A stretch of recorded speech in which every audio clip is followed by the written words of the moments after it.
Gotta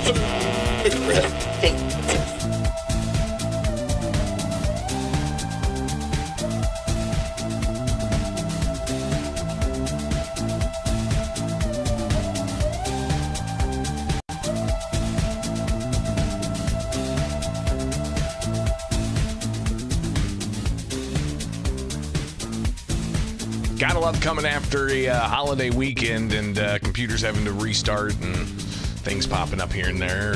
But I think we're live, and we're doing it live. I appreciate you being here. It is Illinois in Focus Daily. I'm Greg Bishop on this Tuesday, January 20th, and we've got several things to tackle. Governor J.B. Pritzker signing the Clean Slate Act on Friday. But in Q&A, we talked about taxing millionaires more and the Chicago Bears, so we'll hear a little bit about that. Also, we'll give highlights from last night's Republican gubernatorial debate. It wasn't a debate, it was a forum at GAT Guns in East Dundee with the Illinois State Rifle Association. So we'll hear some highlights there as well. I'm Greg Bishop again. Go to thecentersquare.com. We got a great team from Illinois keeping you updated of what's going on in the land of Lincoln. You can also find stories from across the country and beyond, so be sure to make that a regular stop. But at the website, thecentersquare.com, you can also sign up for the newsletter and get the latest in your inbox each morning. All right, so we've got several things happening today. I want to start off with that so we can just look forward to what we're going to find out today. The U.S. Supreme Court is back, and they've got a whole bunch they're doing. I think they've got oral arguments, and they're going to release some opinions, and they're also going to possibly reveal whether or not they're going to take the challenge to Cook County and Illinois' gun and magazine ban from the Viramontes plaintiffs.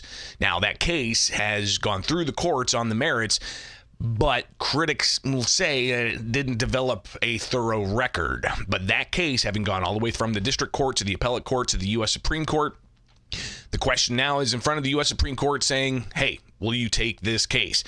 U.S. Supreme Court's already put this into conference where they, behind closed doors, talk about cases and whether or not they're going to take them, and they've relisted the Viramontes case several times. Well, they met and talked about it possibly on Friday. And today, we're going to get an orders list at about 8:30 this morning. So we'll be hopefully live to refresh the orders page at the U.S. Supreme Court and find out if they take the Viramontes case.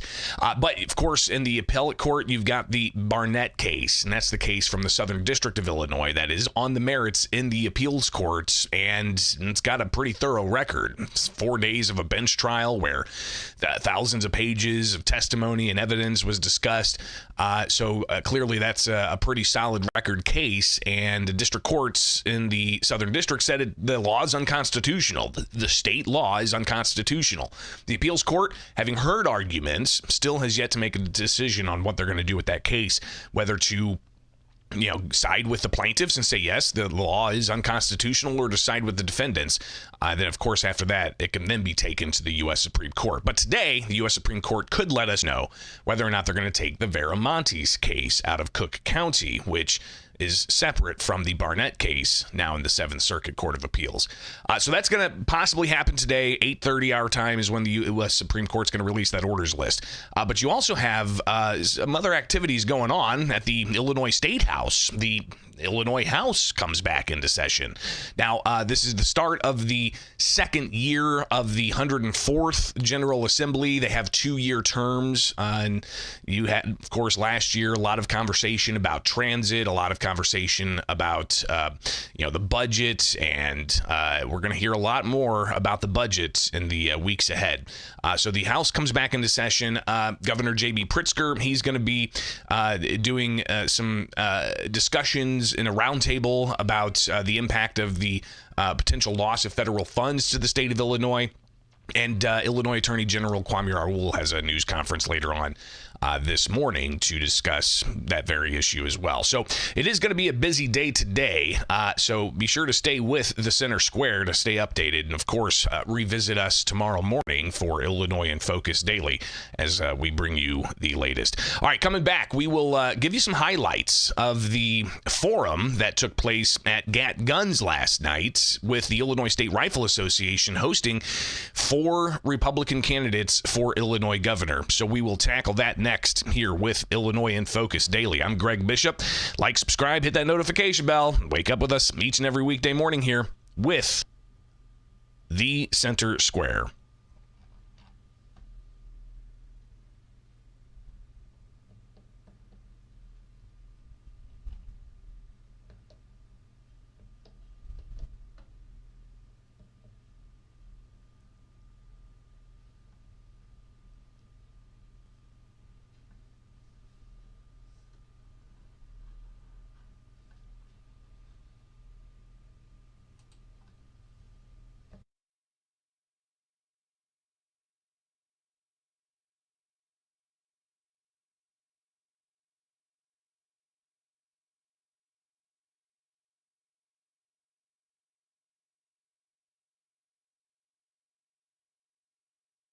All right.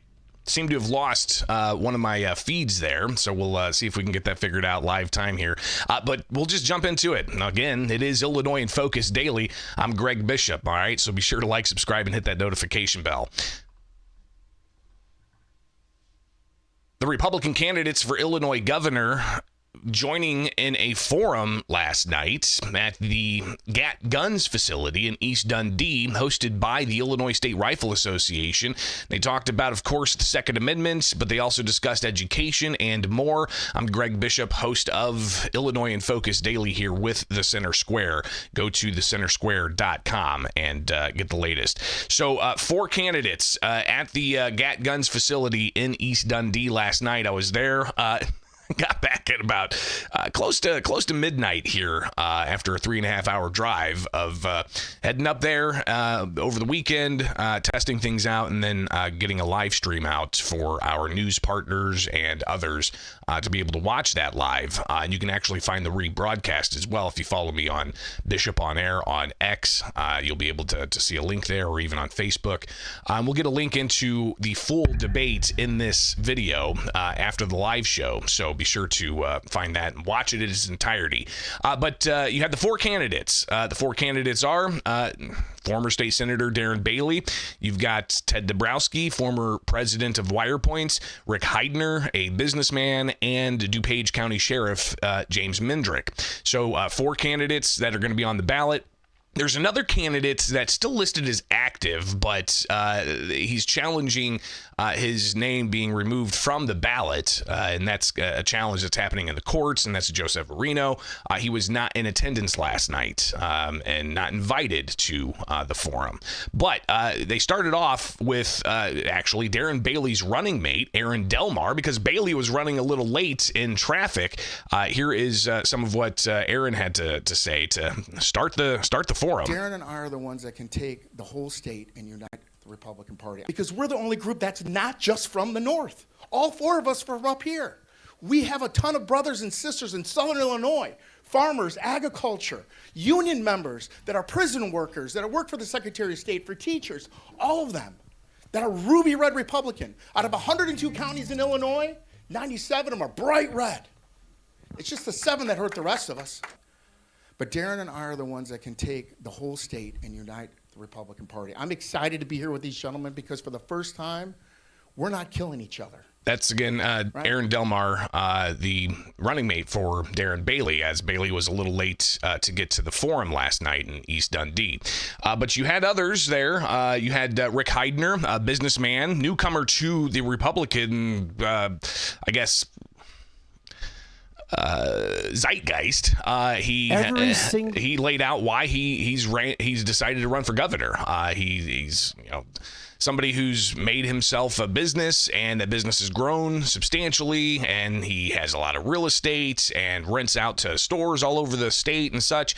So he talked about how he's seen the economy under Republicans, and he's seen the economy under Democrats, and he says right now things are not looking good for Illinois, and he wants to fix that. Every single time, especially in the presidential election, okay? Every time there's a Republican in office, I prosper, I build, I do wonderful things. I build buildings and I employ people, and then not only do I employ people, also all the new stores that I open for other people that rent from me. They're employing all kinds of people. But every single time there's a Democrat that comes in office, every single time, all I do is spend those years, of whether it's 4 years or 8 years or whatever it is, trying to save my business. So I hope you understand. That's, again, Rick Heidner, a businessman, saying that he's running for governor because he's seen that under Democrat leadership, business struggles. Under Republican leadership, he says, businesses thrive. Here is former WirePoint's president, Ted Dabrowski, laying out his intro. And he talked about being the child of parents who immigrated into the United States, one from communist Poland, and saying that really shaped who he is. And his mom coming from South America, he's got a unique perspective. He can speak to the Latino population. He can speak to the Polish population. And he says that he knows how to get people on board with the message of the Dabrowski administration, or the Dabrowski campaign, rather. And he says that he really thinks the Pritzker administration over the past 7 years has made Illinois less. Last thing I want to say is a closing. You guys have, there's 4 of us here running. You have a choice. And the big choice has to be, let me just clarify. Do we all want Pritzker out of office? Yeah. Okay. If that's the number one goal, you're going to have to figure out who here has the best chance of beating Pritzker. And I'm going to be a little biased and say it's me. I live in Cook County. My running mate's from Cook County as well. She's an ER doctor, works in the safety net hospitals, but she's very principled. We know how to work Cook County in the suburbs. That's number one. I've got the donor base, Chicago, downstate, and DICU line. And together with the grassroots, I need you. We can beat Pritzker. So thank you for being here, and look forward to talking to you more. So again, the forum last night was all the candidates introducing themselves, and then they were all asked the same question, and given time for each individual to respond to that question. And then afterwards, they took like a 10-minute recess and had the attendees of the forum, those watching it live in person, able to go to separate tables of the candidates, almost like an informal straw poll of sorts. I did have to get torn down from the live stream and head back on the highway, and thought I saw some of those northern lights on the way back late. But regardless, the forum touched on, of course, the Second Amendment issues, touched on education, and touched on economic issues. But Darren Bailey did get there eventually during the intro, and they did carve out about 2 minutes for him to give an introduction of himself, despite his running mate being given that opportunity earlier. I'm the only one here that stood up in the General Assembly and fought for you the entire time. But the interesting thing is I had respect for the people on the other side of the aisle. That value of me serving as a state rep and as a state senator, building trust, maybe not trust, respect. Respect's the word. Because I did the time. I'm the only one here that stood up in the General Assembly and fought for you the entire time. But the interesting thing is I had respect for the people on the other side of the aisle. And friends, 4 years ago when I ran and when we won that primary, everybody else picked up the ball and they went home. Nobody got out to try to turn the vote out. Only 43% of all Illinoisans showed up to vote. That's something we must unite and coalesce, because when we win in November, it is going to send shockwaves across this nation when we stop J.B. Pritzker dead in his tracks. Again, Darren Bailey ran in 2022 against Governor Pritzker after winning the Republican nomination. Then he had the support of then former President Donald Trump, but Bailey lost to Pritzker, and voter turnout, he's saying, should have been stronger, and the Bailey campaign saying that the lesson they learned is they've got somebody from Cook County and they've got somebody from Southern Illinois, and they believe that they can bridge that gap.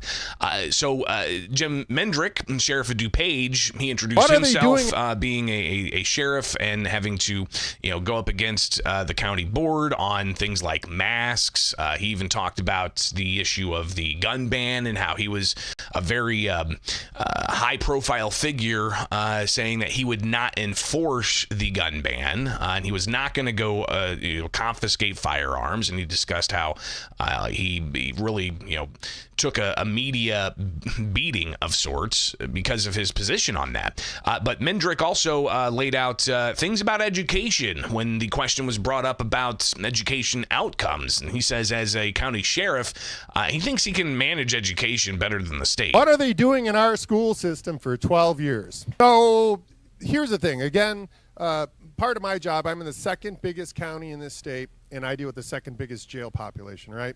So I learn a lot from our criminal element, because these are the people who get arrested in our state and end up in our facility. So over 50% of the people we get, they might be 25 years old, 30 years old, they can't even read or write, right? So I can take somebody illiterate, get them through high school, college, job training in 2 years. What are they doing in our school system for 12 years? I can do this in a correctional facility in 2 years. They can't do it in 12 years in our normal school facilities. So Mendrick making a point there of, he says, what's been poor education in the state of Illinois. There was a lot of talk about school choice and voucher programs and just accountability and not changing the metrics as to judging success of schools. And Dabrowski talked in particular about a school district in Decatur back in 2022. He elevated that only 2% of the black students could read in fourth grade, and that hasn't changed 4 years later. And he points to the Pritzker administration's handling of the appointees on the State Board of Education and the legislature not following through to have some accountability for that. But a lot of talk about school choice, vouchers, and the like, but also about indoctrination. And so the conversation, wide-ranging last night during the forum. Here is Rick Heidner when they were asked about the Second Amendment. He says that you need the Second Amendment. Our Second Amendment rights, for 250 years, our veterans, our people that have fought for us so that we can defend ourselves and so that we can make sure that our families are safe. We deserve this. Blood was shed. People died. It's impossible for us not to have these rights. And for them to want to, and I'm talking about, obviously we want safety, that's everything, but we have a right to protect ourselves. We have guns. We need to have our guns. We want to protect our family. We all need to do that. We all need to be able to protect ourselves and our family. And others, of course, as I mentioned, Jim Mendrick, the sheriff of DuPage, pointing to his record, saying that as sheriff, he was among the first to say that he was not going to enforce the state ban on semi-automatic firearms and magazines. And he says he took a lot of flack from the media and the county board. And you had Darren Bailey talk about how he, has been involved in the legislature pushing back on these types of things. And if you recall, Bailey put out a video showing that he was not going to, register his firearms when that law came into enactment. And Ted Dabrowski also talking about public safety when it comes to firearms. It's pretty obvious what's happening here in Illinois. Two things are happening. Physical security is a major risk. People are not secure anymore physically. Now we're talking about physical security. And it bothers me, and it's something I've written a lot, and I do respect what Darren has done here, but it bothers me so much that our entire public security is a mess, right? Our police, the morale of our police officers is at a dramatic low, with Pritzker not defending it and not backing his police. With Brandon Johnson effectively wanting to get rid of police, we have a real problem. We have prosecutors who won't prosecute, right? If a policeman grabs somebody, arrests them, takes them in, those prosecutors put them right back on the street same day. So there's a lot that has to be done, but obviously on things like PICA, we have to, of course, get rid of it. We have to get rid of all these different laws that are trying to put more liability on the gun makers and trying to take away your rights. So Mendrick talked about public safety, and as sheriff of the second largest county in Illinois, he says he's got that record to show it. What my inmates tell me after 7 years of data collection, am the sheriff of the second biggest county in this state. See, I don't want Purdue kids from a college telling me how to do police work, how to stop gun violence, how to stop crime. They don't know. You know what my inmates tell me after 7 years of data collection? The reason why the carjackings are so high in Illinois is because they know you don't have guns. 13 years, folks. We're the highest murder rate in the entire nation with the most gun laws. It's not working. We know it's as stupid as you, that you know and we know that this whole law is a joke. We want to avoid that. A piece of plastic should not be able to say you have a right that the Constitution has already given you. Mendrick mentioning the Void the Void initiative that Bailey says he helped spearhead. But obviously the firearm owner ID card in Illinois required for people to not just purchase firearms or own them, but to purchase ammunition and own it. So a lot of different topics all throughout the forum last night. I will put a link to the entire forum you'll be able to watch in the description of this segment when we get it posted after the live show. And it looks like my music beds and my frames are back, so that's good. It is Illinois in Focus each and every weekday morning here, live with the Center Square.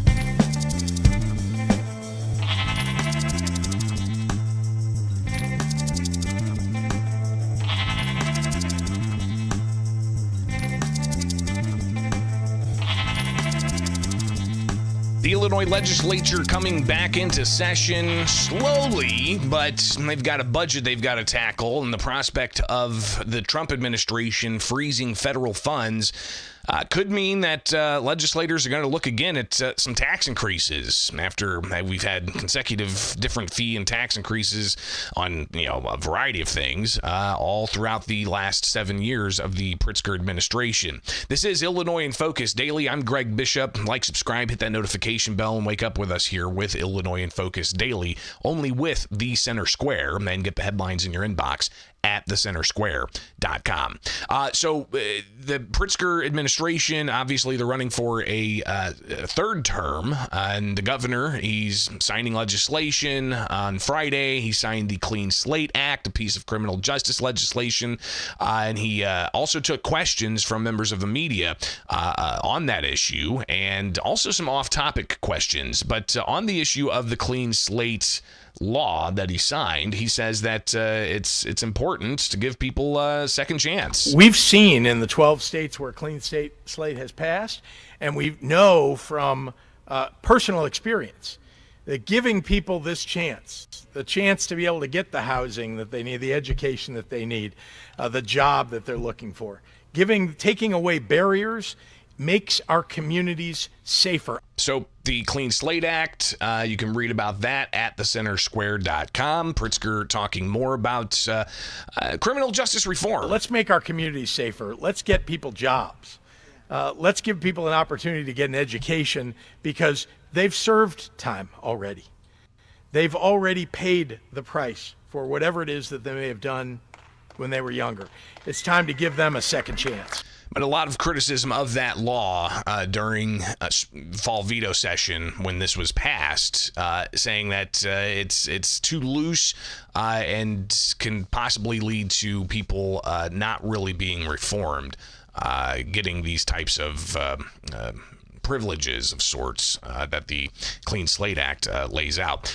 So the governor, obviously holding that news conference, a lot of discussion. He signs the bill and holds it up, and there's, the cameras taking all the pictures. But he was asked several off-topic questions, and one thing that the state legislature is expected to talk about is another constitutional amendment to change the state's flat income tax to allow for a surcharge on millionaires millionaires. And what exactly that surcharge will look like is another question. And Pritzker says that when the legislature convenes, they could talk about this, but it's really out of his hands, because when a constitutional amendment is proposed by the Illinois legislature, it has to pass both chambers with supermajorities, but the governor doesn't sign it.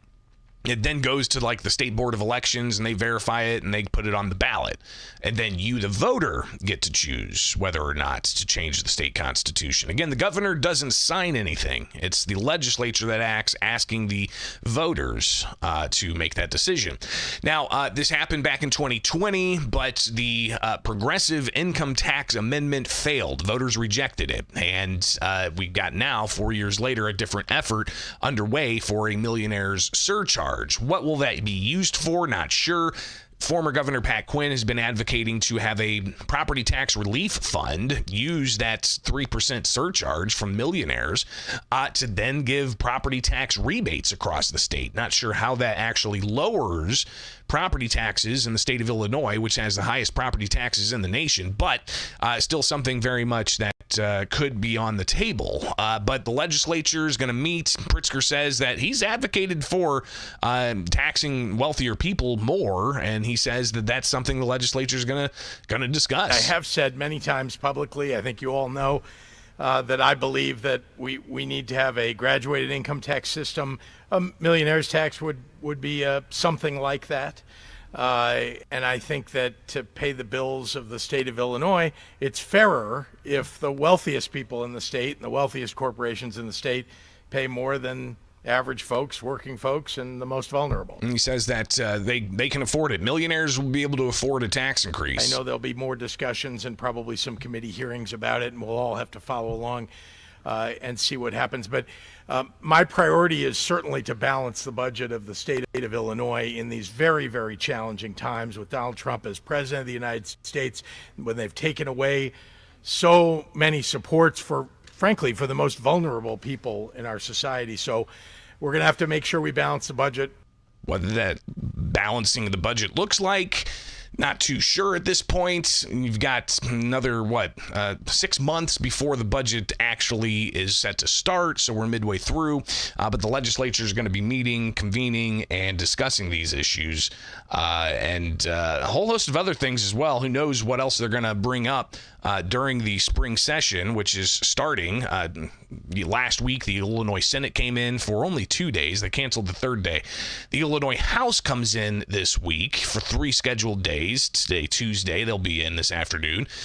Wednesday, I imagine they'd gavel in and maybe some points of personal privilege and maybe some recognitions on the House floor. And then they'll, adjourn, and maybe some committees will happen. Who knows if they actually are in Thursday when they're scheduled, or if they're going to cancel Thursday. Clearly, we'll be watching all of that at thecentersquare.com. But the governor, talking about other things as well during Friday's news conference, he was asked about the Bears. And, of course, this is before the Bears lost to the Rams. They did lose to the Rams, right? You have to forgive me. I do not watch sports, so I don't know. I don't really look at sports headlines at all. So maybe somebody in the chat room can correct me. The Bears lost to the LA Rams, right? Anyways, so the big question, though, is, are the Chicago Bears going to stay in Chicago? Are the Chicago Bears going to stay in Illinois? It's a big looming question, and what that means for Illinois legislators when they return. Governor J.B. Pritzker says that there's been a lot of headlines written about the Bears, but things are in flux. They're very fluid at the moment. The Bears, of course, as a result of them playing at Soldier Field and paying rent essentially at Soldier Field, are helping to pay the bills on that. But I just want to be clear that the actual fiscal responsibility, the financial responsibility for that debt does not fall on the Bears. Having said that, we do not want to leave the city of Chicago or the state of Illinois with enormous debt that goes unpaid. And so we have to figure out how that happens. And he's talking about the loan that is for Soldier Field that was had back in the early 2000s. And I mean, it was like a $600 million loan. And obviously, I mean, they're still paying on it. And what happens if the Bears move? What happens to the millions of dollars that's owed there? Is that going to be on the backs of Chicago and Illinois taxpayers? Is that part of the negotiations the Bears are having with the legislature? And, are we going to have some hearings in the public so the public can know what's going on here? But the Bears have looked at Arlington Heights. They've actually purchased land there. And then there's the question about property taxes in Arlington Heights. And can they get some special carve-outs? And then can they have the infrastructure that's needed? $1 billion to build this major entertainment complex in Arlington Heights, Illinois. But then we recently also saw that Indiana is looking to court the Chicago Bears out of Chicago to move to Indiana.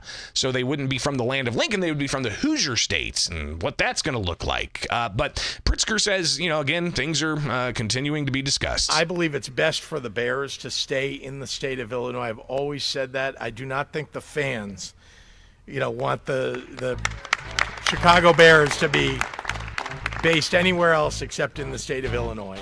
All right, so we'll obviously make that something that's going to be talked about at the State House. But clearly, it's not just all the financial issues, it's all of the regulatory issues. You've got businesses that have moved out of Chicago because of taxes. Property taxes are the highest in the country. You had Chicago Mayor Brandon Johnson looking to get a head tax in place. So clearly, this is a debate that's not going to go anywhere. And as we get ready for the budget season for the state of Illinois to really kick into full gear, Governor Pritzker giving his budget speech next month, we'll be talking about it right here with Illinois in Focus Daily and the Center Square.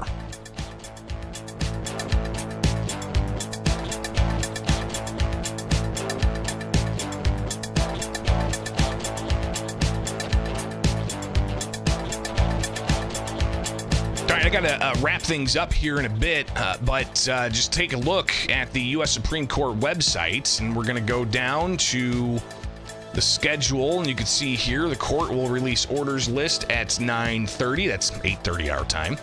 And we'll pull it up. It is now past 8:30. Let's get the orders list. There it is. So it's posted.